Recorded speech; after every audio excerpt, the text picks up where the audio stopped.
Hello student, तो आज हम पढ़ने वाले हैं क्लास 11th फिजिक्स और फिजिक्स के आज हम पूरी किताब से 5 इंपॉर्टेंट नियम पर हम डिस्कस करेंगे, जो नियम आपके एग्जाम के लिए बहुत ही ज्यादा इंपॉर्टेंट है। तो आइए बिना देर किए स्टार्ट करते हैं और वो इंपॉर्टेंट 5 नियमों को हम जान लेते हैं। ठीक है, तो यहाँ पे हमने लिख दिया है महत्वपूर्ण नियम क्लास 11th फिजिक्स के स्टूडेंटों के लिए। तो पहला हमारा इंपॉर्टेंट नियम है जो है आयामी समरूपता का नियम। अब आयामी समरूपता के नियम में हमें क्या बात बताया गया, तो सबसे पहले आप रीडिंग डालेंगे आयामी समरूपता का नियम। एक बार मैं पढ़कर आपको सुना दे रहा हूं, समझ जाएंगे तो याद हो जाएगा। क्या हमने कहा, हमने ये बताया है कि इस नियम के अनुसार, आयामी समरूपता के नियम में हमें बताया गया कि इस नियम के अनुसार किसी भी सही भौतिक समीकरण, कोई भी सही भौतिक समीकरण है, तो किसी भी सही भौतिक समीकरण में बायां पक्ष दाएं पक्ष के सभी पदों का आयाम जो होता है वो समान होता है। समझ गए? मतलब कोई भी सही भौतिक समीकरण है तो उसका जो बायां पक्ष होगा और जो दायां पक्ष होगा, उनके सभी जो पद होंगे, पदों का आयाम जो होगा वो समान होगा। एग्जाम्पल से हम थोड़ा समझाते हैं, समझेंगे ना एग्जाम्पल, तब आपको परिभाषा और भी अच्छे से आपके दिमाग में बैठेगा। जैसे एक हम सही भौतिक समीकरण ले लेते हैं, जैसे एक समीकरण हम ले लेते हैं v equal to u plus a t. ये हमने एक समीकरण ले लिया, v equal to u plus a t. अब ये बताइए कौन सा समीकरण है जी? ये गति का प्रथम समीकरण है, जिसे हम कहते हैं v इक्वल टू क्या, u प्लस ए टी, ये कहते हैं ना। तो ये इसका क्या है जी, ये v जो है, v ये इसका क्या है, v जो है ये इसका बायां पक्ष है, ये इसका बायां पक्ष है। ये हमारा इधर वाला ये सब क्या है, तो ये इसका दायां पक्ष है, ये इसका दायां पक्ष है। तो हमें ये बात बताया गया ना कि कोई भी, मतलब इस नियम के अनुसार किसी सही भौतिक समीकरण, ये क्या है, एक सही भौतिक समीकरण है, सही भौतिक, सही भौतिक समीकरण, ये क्या है जी, एक सही भौतिक समीकरण है। तो हम यही कह रहे हैं कि इस नियम के अनुसार किसी सही भौतिक समीकरण में, किसी किसी सही भौतिक समीकरण का जो बायां पक्ष होता है, बायां पक्ष और जो दायां पक्ष होता है, इनका आयाम जो होता है, इन दोनों का बायां पक्ष और दायां पक्ष का जो आयाम होता है वो क्या होता है, समान होता है। क्या होता है जी, इक्वल होता है। समझ गए? किसी भी सही भौतिक समीकरण के बायां पक्ष और दाएं पक्ष का आयाम जो होता है वो समान होता है। यही इस नियम में हमें बताया गया, आयामी समरूपता का नियम, कि आयाम जो है वो समरूप है, एक समान है। ठीक है, तो किसी भी भौतिक समीकरण में, अब ये भौतिक समीकरण सही है, ये फॉर्मूला सही है, गति का प्रथम समीकरण यही होता है, तो इसीलिए हम कह रहे हैं सही भौतिक समीकरण। तो किसी भी भौतिक समीकरण का बायां पक्ष दाएं पक्ष के, बायां पक्ष दायां पक्ष, ठीक है, बायां पक्ष और दायां पक्ष का जो आयाम होता है वो समान होता है। यही बात हमने लिखा है इस नियम के अनुसार किसी भी सही भौतिक समीकरण में बायां पक्ष और दायां पक्ष, बायां पक्ष और दायां पक्ष के सभी जो पद ये है ना, सभी ये जो पद हैं वो पदों के जो आयाम होता है वो समान होता है। आशा करता हूं आपको नियम समझ में आ गया होगा। एक बार और सुन लीजिए, लास्ट में मैं बोल रहा हूं, क्या बोलेंगे, इस नियम के अनुसार किसी भी सही भौतिक समीकरण का बायां पक्ष और दाएं पक्ष के सभी पदों का आयाम समान होता है। इतना ही बोल देंगे। मैं आशा करता हूं आप समझ के होंगे। अब मैं इसको इरेज कर दे रहा हूं, ये हमने समझाने के तौर पर आपको बताया है जी। ठीक है, ये कहीं बुक में आपको ऐसे, मतलब ये हमने समझाने के तौर पे आपको बता दिया है। यहाँ पे इसका गणितीय रूप में ये याद रखेंगे कि राइट हैंड साइड, जो लेफ्ट हैंड साइड होता है, लेफ्ट हैंड साइड होता है वो राइट हैंड साइड के बराबर होता है।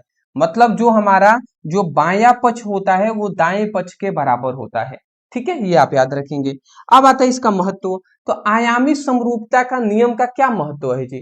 तो इससे हम ये पता लगाते हैं कि ये मान लेते हैं एक फॉर्मूला में लिख दिया है v equal to u plus a t, तो ये फॉर्मूला सही है या गलत है?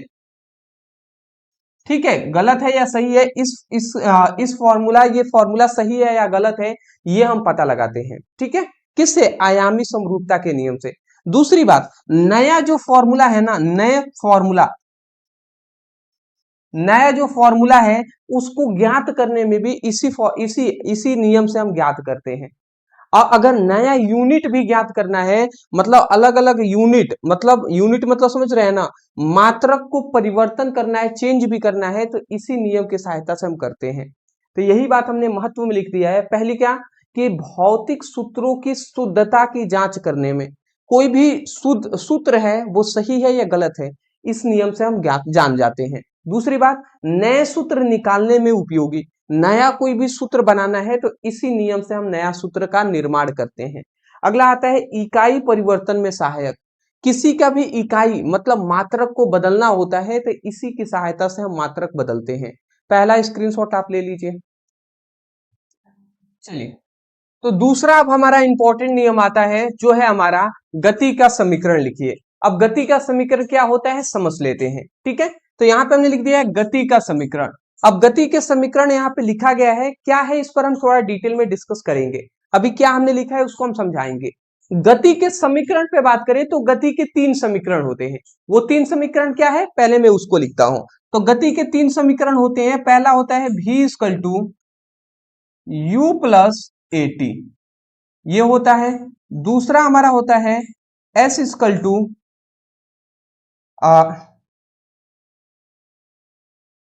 s equal to u t plus half a t square. और तीसरा हमारा होता है, जो होता है v square equal to u square plus 2as। ये हमारा 3 समीकरण होते हैं। ठीक है, ये हमारा क्या होता है जी, ये हमारा 3 समीकरण होते हैं, जिसको आपको ये जो दिखाई दे रहा है। पहला हमारा है v equal to u plus a t, दूसरा है s equal to u t plus half a t square, तीसरा होता है v square equal to u square plus 2as। ये हमारा 3 समीकरण होते हैं। अगर हम इन तीनों पर ध्यान दें तो ये तीनों समीकरण जो है ना, वो 5 चीजों से मिलकर बने हैं। किस किस चीजों से, तो मैं यहाँ पे लिख दे रहा हूं कौन कौन से चीजों से मिलकर बने हैं जी। तो यहाँ पे आप देख लीजिए, पहला पहला है पहला है अंतिम वेग, भी जो क्या है, भी जो है वो अंतिम वेग को दर्शाता है। दूसरा हमारा है यू, यू क्या है, प्रारंभिक वेग, प्रारंभिक प्रारंभिक वेग को दर्शाता है। तीसरा हमारा है एस, एस क्या है, एस जो है वो हमारा, एस को छोड़िए पहले हम लिख देते हैं ए, ए क्या है, तो ए हमारा त्वरण है। फिर चौथा हमारा क्या है, टी, टी क्या है, समय है। अंतिम जो पांचवा हमारा है एस, एस क्या है, विस्थापन है, विस्थापन। तो ये आपको याद रखना है, ये हमारा v u a t s, ये हमारा सब है जी। अब मैं आपको बताना चाहूंगा, ये गति का जो समीकरण है ये क्या बात बताता है। गति के समीकरण हमें क्या बात बताता है कि कोई भी वस्तु है ना, ठीक है, ये हमारे पास कोई भी एक वस्तु दिखाई दे रहा है, तो किसी भी वस्तु का, किसी भी वस्तु के वेग में, अंतिम वेग हो चाहे प्रारंभिक वेग, तो किसी भी वस्तु के वेग में, त्वरण में, समय में और विस्थापन में, इन सभी के बीच क्या बताता है, संबंध को बताता है, रिलेशन को बताता है। क्या हमने कहा, हमने यही बताया कि ये जो गति का समीकरण है ये क्या हमें बताता है, गति का समीकरण किसी वस्तु के वेग, त्वरण, समय और विस्थापन के बीच के संबंध को बताता है। समझ गए कि इन सभी में क्या संबंध है, तो ये संबंध को ही तो बताया ये सभी समीकरण। तो हम यही बात बोल देंगे कि गति के समीकरण, गति का समीकरण किसी वस्तु के वेग, त्वरण, समय, विस्थापन के बीच के संबंध को बताता है। यही बात हमने लिखा है कि वे समीकरण जो किसी वस्तु के वेग, समय, त्वरण और विस्थापन, वेग, समय, त्वरण और विस्थापन के बीच के संबंध को बताते हैं, गति का समीकरण कहलाता है। तो आशा करता हूं आप समझ गए होंगे। तो ये इतना लिखने के बाद ये 3 समीकरण इसको भी आप लिख लेंगे, ठीक है, साइड में। अगली बात मैं आपको बता दूं, तो ये गति का तीनों समीकरण जरूर याद कीजिएगा। ये आपको 3 नंबर में पूछ लेते हैं। जब 5 नंबर में कब पूछेगा, 5 नंबर में जब पूछेगा ना, तो आपको याद रखेंगे, इसको कहेगा इस सभी गति के समीकरण को सिद्ध कीजिए। तो इन सभी को प्रूफ भी करना होता है। ये सब हमने प्रूफ करना सिखा दिया है। आप एक बार पढ़ लीजिएगा, सरल रेखीय गति, ठीक है। चैप्टर 2 आप पढ़ेंगे ना, सरल रेखा में गति, तो उसमें हमने ये बताया है गति के समीकरण के बारे में, प्रूफ भी कराया है। तो जब हम वन शॉट वीडियो करा रहे हैं तो उसको जरूर देखा कीजिए, ठीक है ना। ये आप याद रखेंगे, स्क्रीनशॉट। अच्छी बात है, अच्छी बात है। नेक्स्ट हमारा आता है तीसरा। तीसरा हमारा जो क्वेश्चन है, दो सदिशों का त्रिभुज नियम लिखिए। दो सदिशों का त्रिभुज नियम कह रहा है, अगर ध्यान से समझे तो याद हो जाएगा। दो सदिशों का त्रिभुज नियम क्या होता है, तो यहाँ पे हेडिंग हमने डाल दिया। अब दो सदिशों का त्रिभुज नियम क्या है, तो इसमें हमें बताया कि इस नियम के अनुसार यदि दो बल को, ध्यान से समझेंगे, यदि दो बल के परिमाण और दिशा, परिमाण एवं दिशा में किसी भी त्रिभुज के दो भुजाओं से क्रमशः क्रम में दर्शाया जाए, मतलब यदि दो बलों का परिमाण और दिशा को यहाँ पर रहेगा, दिशा को किसी भी त्रिभुज के दो भुजाओं से क्रम में, दो भुजाओं के क्रम में दर्शाया जाए, तो उनका परिणामी तीसरा भुजा उनका जो परिणामी होता है वो तीसरी भुजा को प्रदर्शित करेगा। मतलब नहीं समझ में आया, मैं आपको समझा देता हूं। किसी भी, मान लेते हैं ये एक त्रिभुज है, ये हमारे पास एक त्रिभुज है, इसकी दो भुजा, मान लेते हैं ऐसे हम त्रिभुज बना देते हैं। ये हमने त्रिभुज हमने बना दिया,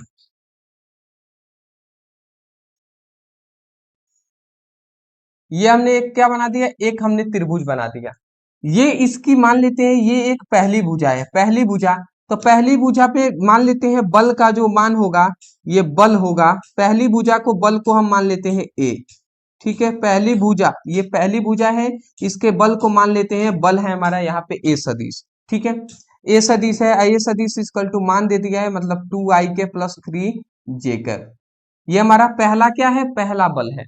ये हमारा मान लेते हैं यहाँ पे दूसरा बल है, जो है सदिश b इक्वल टू, यहाँ पे लिख दिया है 3i के प्लस 4j का, ऐसे दे दिया है। तो हम ये कह रहे हैं कि ये भुजा को ये बल प्रदर्शित कर रहा है, और इस भुजा को बी बल है वो प्रदर्शित कर रहा है। तो हम ये कह रहे हैं कि इस नियम के अनुसार बताया गया कि यदि दो बलों के दिशा और परिमाण को किसी त्रिभुज के दो भुजाओं से प्रदर्शित किया जाए, किसी त्रिभुज के दो क्रमागत भुजाओं से प्रदर्शित किया जाए, तो इसका जो परिणामी होगा, इसका जो परिमाण होगा, ठीक है, इसका जो परिमाण होगा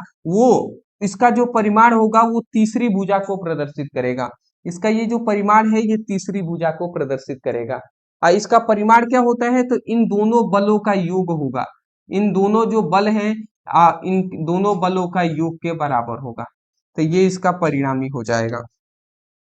अच्छा, नियम आप समझे ना, नियम में हमें यही बात बताया गया है कि यदि इस नियम के अनुसार यदि दो बलों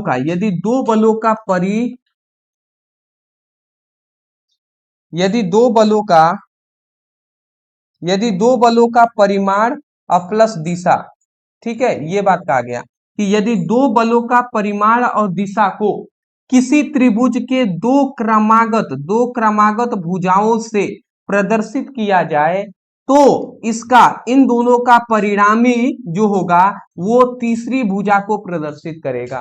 तो वही लिखा गया है, यदि दो बलों का परिमाण और दिशा को किसी त्रिभुज के दो भुजाओं के क्रम में प्रदर्शित किया जाए, त्रिभुज के दो क्रमागत भुजाओं में प्रदर्शित किया जाए, तो उनका परिणामी होगा वो तीसरी भुजा को प्रदर्शित करेगा, इस तीसरी भुजा को प्रदर्शित करता है। अति परिणामी जो होता है वो इन दोनों के योग के बराबर होता है। तो ये हमने लिख दिया है, मैं आशा करता हूं समझ के होंगे, ये आप लिख लीजिएगा।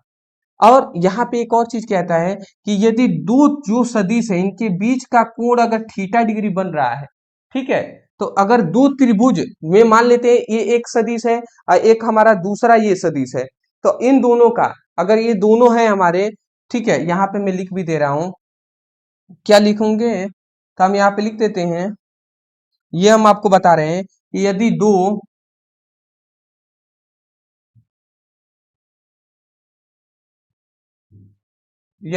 सदिशों यदि दो सदिशों को यदि दो सदिश को यदि दो सदिश को यदि दो सदिश के लिखेंगे, यदि दो सदिश के बीच का कोण थीटा हो, तो उस उसका परिणामी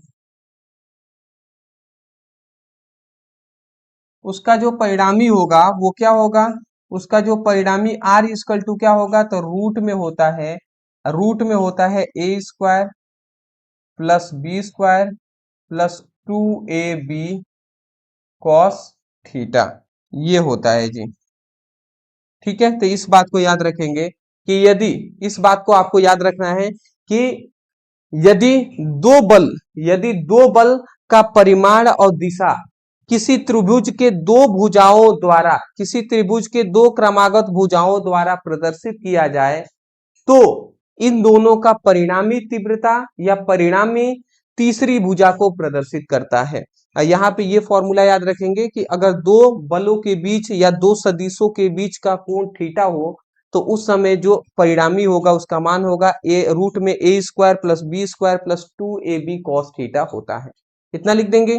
अगला आता है महत्व में क्या रखेंगे, परिणामी बल ज्ञात करने में। तो सबसे पहली बात, इस नियम की सहायता से हम परिणामी जो बल है उसका मान ज्ञात करते हैं, इस फॉर्मूले की सहायता से। बलों का संयोजन में सहायक, बलों का संयोजन मतलब बलों को आपस में जोड़ने में भी सहायक होते हैं। तो आप स्क्रीनशॉट ले लें, ये इतना ही आप इसमें याद रखेंगे। ठीक है,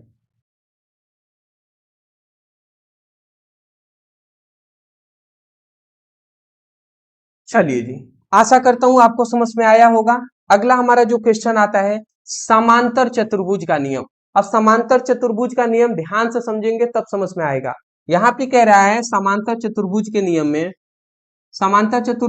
में कह रहा है कि यदि किसी बिंदु पर कार्य कर रहे बलों का समांतर चतुर्भुज के दो सन्निकट भुजाओं से प्रदर्शित किया जाए, तो उनका परिणामी उसी बिंदु पर खींची गई विकिरण द्वारा प्रदर्शित होता है। बात आप समझे, यहाँ पे कह रहा है यदि किसी बिंदु पर कार्य कर रहे दो बलों को, ठीक है, समांतर चतुर्भुज के दो सन्निकट भुजाओं द्वारा प्रदर्शित किया जाए, तो उनका परिणामी जो होगा उसी बिंदु से खींची गई विकिरण द्वारा प्रदर्शित किया जाएगा। अब मैं आपको समझा देता हूं। मान लेते हैं ये हमारे पास चतुर्भुज हम बना रहे हैं, ये एक सदिश है, फिर ये हमारा दूसरा सदिश है, फिर ये हमारा तीसरा सदिश है, और ये चौथा सदिश इस तरीके से मिला हुआ है। तो ये हमारा, हम मान लेते हैं एक चतुर्भुज बना ना, ठीक है। तो यहाँ पे हमसे कह रहा है कि यदि किसी बिंदु पर, मान लेते हैं यदि किसी बिंदु पर कार्य कर रहे दो बलों का समांतर क्रम, देख लीजिए, यदि किसी बिंदु पर कार्य कर रहे दो बलों को समांतर चतुर्भुज के दो सन्निकट भुजाओं से प्रदर्शित किया जाए। सन्निकट मतलब बहुत ही पास वाली जो भुजा है, ये दोनों पास है, तो इन दोनों पास वाली निकट भुजाओं पर प्रदर्शित करें। तो दो बल को प्रदर्शित कर देते हैं। तो मान लेते हैं ये हमारा ए बल है, इसको हमने प्रदर्शित कर दिया। ए बल इक्वल टू मान हमें मान लेते दे दिया है सदिश ए इक्वल टू, मान लेते हैं 2i cap plus 3j cap, ऐसे दे दिया है। ये हमारा दूसरा जो भुजा है, इसको सदिश बी इक्वल टू क्या दे दिया है, 3i कैप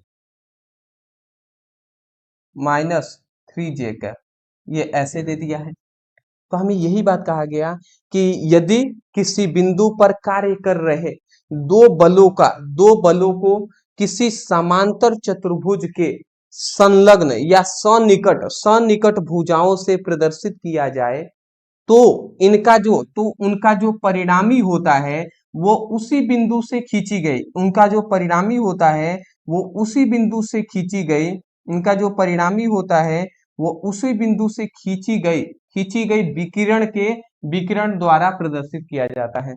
तो इनका जो परिणामी होगा ना, ये हो जाएगा, ये आर, ये परिणामी जो होगा उनके विकिरण द्वारा प्रदर्शित किया जाएगा। आर इक्वल टू क्या हो जाएगा, सदिश ए प्लस बी, सदिश ए प्लस सदिश बी, ये परिणामी द्वारा प्रदर्शित किया जाता है।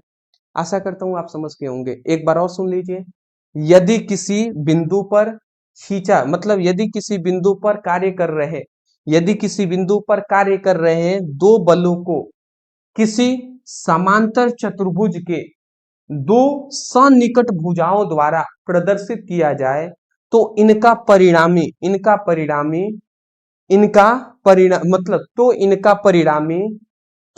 परिणामी उसी बिंदु से खींची गई विकिरण को प्रदर्शित करता है। यही बात है जी, मैं आशा करता हूं समझ के होंगे। तो इतना आप लिख देंगे और यहाँ पे महत्व में आप याद रखेंगे, परिणामी बल ज्ञात करने में किया जाता है, यांत्रिकी के उपयोग में भी इसका कार्य होता है जी, यांत्रिकी के उपयोग में भी। ठीक है, ये आप याद रखेंगे। इसका भी परिणामी जैसे त्रिभुज का निकाले हैं वैसा ही हम इसका भी निकाल लेते हैं। ठीक है, जैसे इसका भी हम निकाल सकते हैं वैसे ही। तो क्या हम कर देंगे, मान लेते हैं ये इसका भी हम परिणामी ऐसे निकलेगा, आर इक्वल टू रूट में मान लेते A square plus B square plus 2ab cos theta. यदि उनके बीच, यदि दो बलों के बीच का कोण थीटा हो तो उस समय ये फॉर्मूला लगेगा। ठीक है, ये जो हमारा ए का वैल्यू है ना, ये 2i3j का, ये हम अगर इस इधर ले लेते हैं, ये a इक्वल टू 2i के प्लस 3j का, इस वाले भुजा को ले लेते हैं। ठीक है, आप बात को समझेंगे, ये एक हमारा सदिश हो गया, एक हमारे ये सदिश हो गया, और ये इसका विकर्ण होगा, तो एक त्रिभुज ये बन रहा है ना।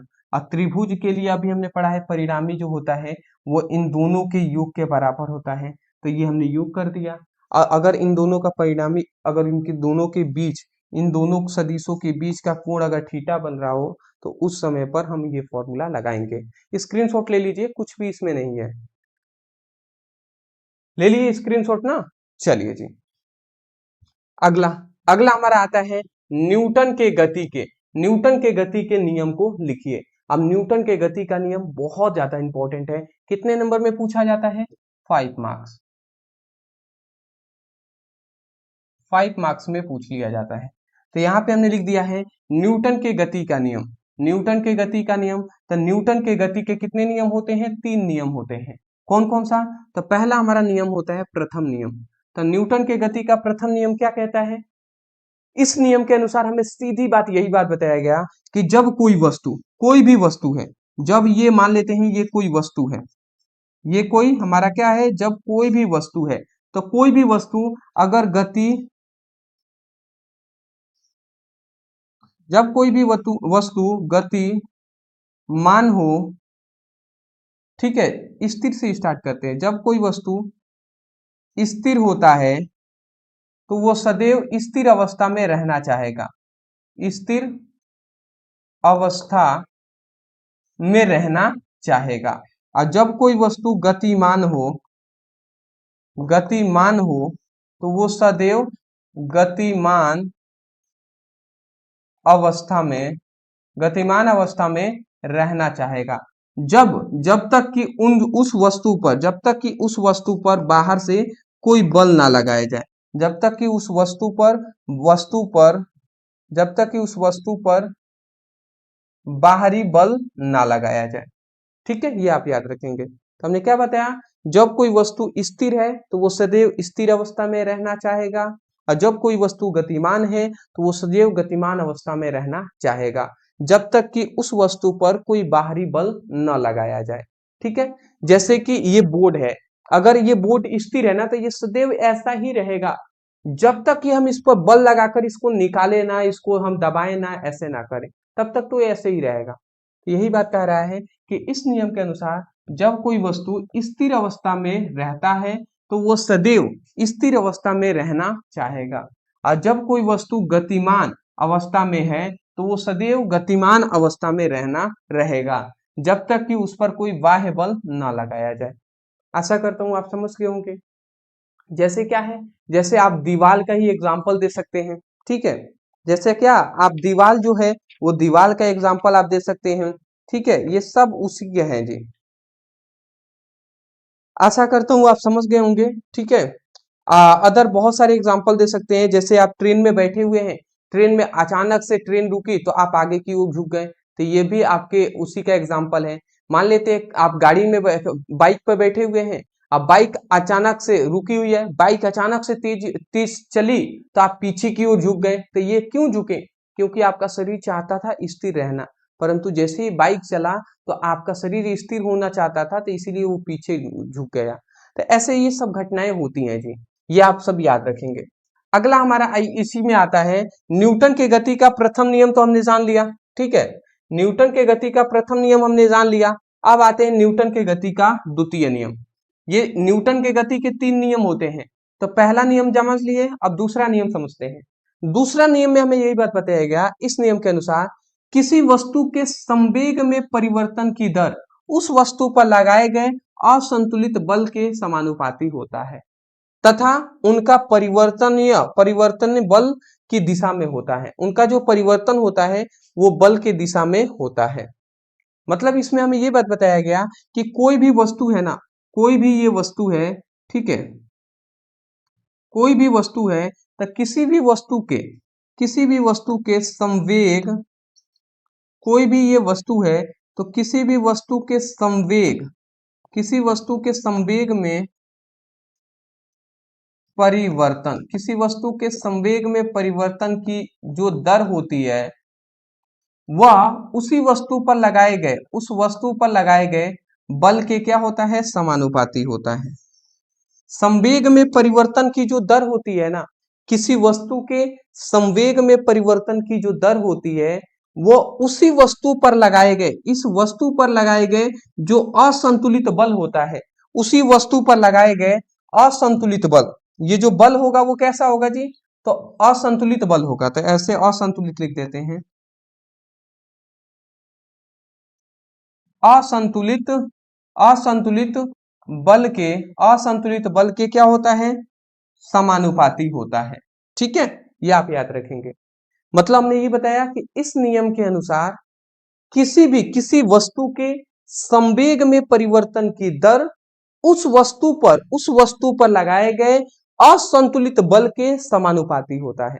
अब इसी को अगर आप आगे अगर अब इसी को नियम को हमने क्या लिखा है, इस नियम के अनुसार किसी वस्तु के संवेग में परिवर्तन की दर उस वस्तु पर लगाए गए असंतुलित बल के समानुपाती होता है। ठीक है, उसके बाद यहाँ पे एक और चीज लिखा है, तथा परिवर्तन जो होता है वो बल की दिशा में होता है। परिवर्तन बल की दिशा में होने का मतलब क्या है कि मान लेते हैं ये हमारे पास एक वस्तु है, ये छोटा सा वस्तु है, ठीक है, इस पर हम बल लगा रहे हैं, इस पर बल लगा रहे हैं, इस ओर बल लगा रहे हैं, तो ये वस्तु यहां से उठकर मान लेते हैं यहाँ पे आ गया, तो बल की जिधर बल लगेगा, जिस दिशा में बल लगेगा उसी दिशा में वस्तु का विस्थापन होगा। पहले यहाँ पे था, अब यहाँ पे आ गया, तो वही कह रहा है कि जो परिवर्तन होता है ना वो बल की दिशा में ही होगा। ठीक है, तो मैं आशा करता हूँ आप समझ गए होंगे। यहाँ पे याद रखेंगे न्यूटन के गति के द्वितीय नियम से ही इसको इसको जब हम आगे बहुत ज्यादा सॉल्व करते हैं ना, तो हमें एक फॉर्मूला मिलता है जो है बल का। अब बल का यहाँ पे फॉर्मूला मिलता है, बल बराबर क्या होता है, बल को F से दर्शाते हैं। अब बल बराबर ही होता है द्रव्यमान गुणे द्रव्यमान द्रव्यमान गुणे त्वरण। तो ये आप बल का फॉर्मूला एक याद रखेंगे। ये जब इसी को सॉल्व करते हैं तो लास्ट में हमें ये फॉर्मूला मिलता है, बल बराबर द्रव्यमान गुणे त्वरण। तो इसको याद रखेंगे। ठीक है, अगला हमारा आता है तृतीय नियम। अब तृतीय नियम क्या कहता है ना कि प्रत्येक जो भी हम क्रिया करेंगे उसके जस्ट विपरीत हमें फल भी मिलेगा, उसके जस्ट विपरीत हमें प्रतिक्रिया भी मिलेगी। और जितना हमने कार्य किया है उसके जस्ट उतना ही बराबर हमें फल मिलेगा। अगर हम जितना किसी के साथ अच्छा करेंगे ना उतना ही अच्छा हमारे साथ होगा। यदि हम जितना जिसके साथ अगर हमने बुरा किया उतना ही बुरा हमारे साथ भी होगा, ये भी बात याद रखेंगे। तो प्रत्येक क्रिया के बराबर विपरीत प्रक्रिया भी होती है। तो यही बात तृतीय नियम है। तो तृतीय नियम क्या है जी, तो इस नियम के अनुसार प्रत्येक क्रिया के बराबर एवं विपरीत दिशा में क्या होता है, प्रतिक्रिया होती है। प्रत्येक क्रिया के बराबर एवं विपरीत दिशा में क्या होती है, प्रतिक्रिया होती है।